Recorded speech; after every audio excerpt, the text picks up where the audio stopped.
still inside the house, and they have for the last couple of hours been attempting to negotiate with that subject to come outside.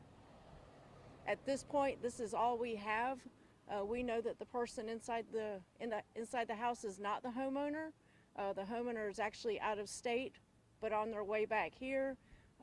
And so in our attempts to get this subject out, he refused to come out. So we have SWAT and negotiators here trying to negotiate a safe ending to this situation. Who called 911? Neighbors called 911. Because the car drove into the house? The car drove into the house, and the neighbors called 911 thinking that there was a burglary in progress. So kind of a smash and grab type technique? We don't know at this point. We just know that we do have a car that's crashed into a house and a subject inside who's refusing to come out. Is this person wanted? We don't know at this point.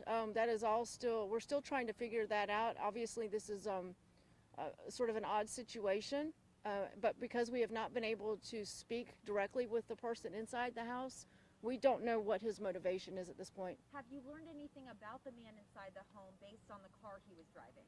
No, ma'am, we have not. Does the homeowner have any surveillance, like a ring cam or something that notified them, or? We're currently working with the homeowner to see what they have access to, but it was the neighbors who called us.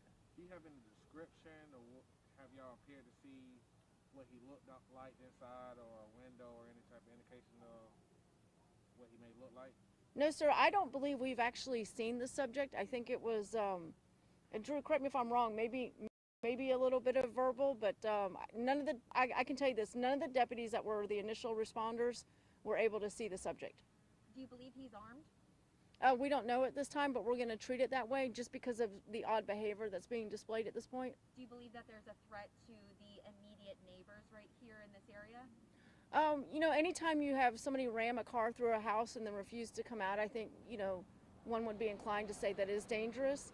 We are working, we have evacuated the houses nearby and then keeping access obviously limited in this neighborhood until this situation's resolved.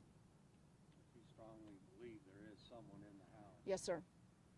Yes, sir. Only one person? At this point, that's what we believe. But again, because we have not been able to gain access into the house and the subject is refusing to come out, we just have to go on what we know now that he's inside. How do you know that? Can you describe any movement in the house? Or anything? The deputies who responded believe they had movement in the house when they showed up. Yes, sir. Is it severe damage to the car or house? I haven't seen it yet. It's you know, it's up around the corner. I have not seen the damage personally, but you know, it was described as a car rammed through a house. All right, guys. Thank you. That's all the Yep. questions for now. We'll try and update you whenever we can if there are any further updates. All right. Thank Okay. you. Yep. Just off the record, are there homes behind this house? Or It's on a retention pond. So it's on a retention pond. Okay, so. Yeah. Yeah, yeah. So there's homes on each side and then across the retention pond. Thank you.